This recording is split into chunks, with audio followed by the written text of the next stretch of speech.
York on 9/11. I was a responder, and I'm going to tell you a little bit about my experience as a responder on 9/11.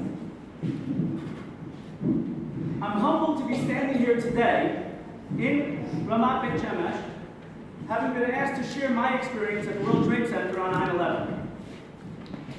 Today, I represent an organization that's one of a kind here in Israel. Hatzala Beit Shemesh is here to give an unprecedented level of EMS service with compassion, privacy, and availability without cost to the patient for all residents of Ramat Beit Shemesh Aleph and Gimel. In fact, our very first ambulance was donated in 2006 in the memory of Nancy Morgenstern. I'm also here to represent Hatzala volunteers who give of their time to respond to emergencies all over the world daily. It was 8:47 a.m., 18 years ago and a day.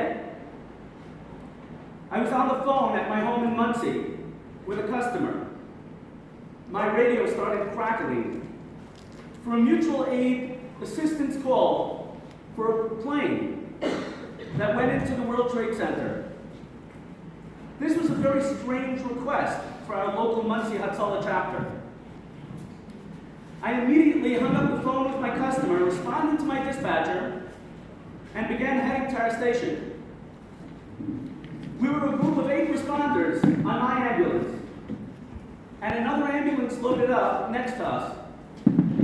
I requested that each volunteer bring along their emergency jump kit so that we'd have enough equipment. In a few short minutes, we were speeding down towards Manhattan. As soon as we entered the Palisades Parkway, at 9:03 a.m., we got news of a second plane hitting the South Tower. This was when we realized that this was not an ordinary accident, rather a well-planned terror attack on the United States and the entire free world. Now we needed to start thinking about additional safety precautions. Just as we began approaching the George Washington Bridge, the police had already succeeded to divert all traffic, and our ambulance was the only vehicle on the road. When we got to the bridge, the police stopped us. Now there was fear of secondary attacks, possibly using an ambulance. After seeing everyone's ID, we quickly moved along towards the World Trade Center. The traffic was clear. There were no cars allowed on the road other than emergency vehicles. We were approaching the towers, and we saw heavy smoke billowing from the top. And in front of our eyes, it just crumbled. We continued on a bit until we saw that all other ambulances were going in the opposite direction. Some of them were full of debris and had flames coming out of the roof. During this time, we were monitoring the New York City Hatzala radio. We heard the cries of 40 Hatzala volunteers that were trapped. We couldn't get through to dispatch, and at that time, we just continued in.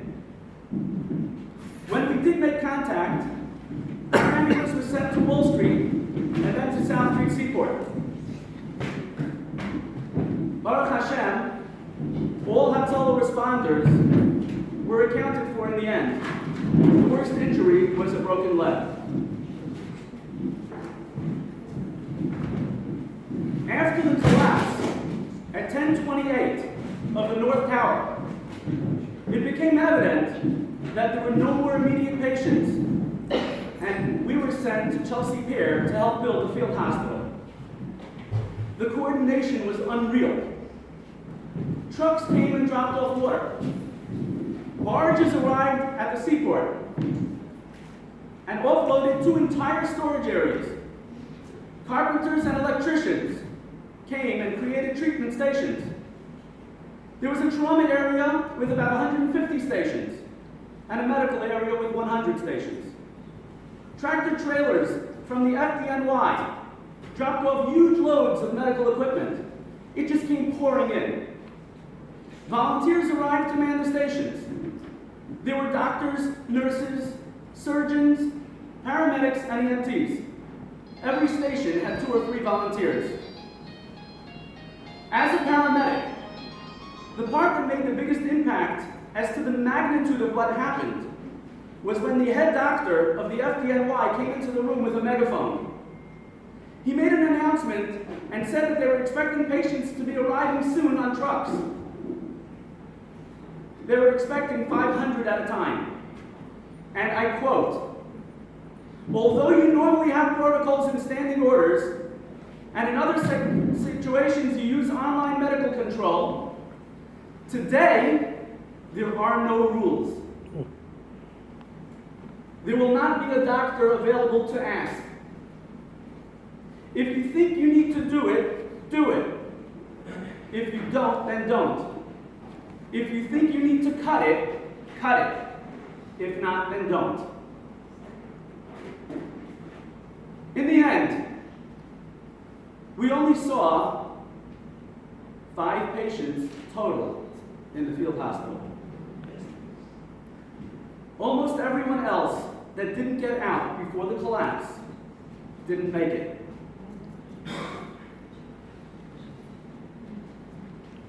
I know I'm not leaving you with a proper conclusion. This was my story. The parts of the story that I can talk about. There are parts that I've never spoken about, even to the people that are closest to me. There are many other people's stories as well. There was no conclusion. There were questions. This is what we, as responders, were left with. We felt helpless. And so that you understand a little bit, this is what I will leave you with. However, there was a small way that I personally was able to be somewhat helpful. During all this time, and I was there for the first 12 hours, for some reason, my phone was one of the few that had service. My phone was passed around to hundreds of people to use to call their loved ones to tell them that they're alive and safe. Thank you.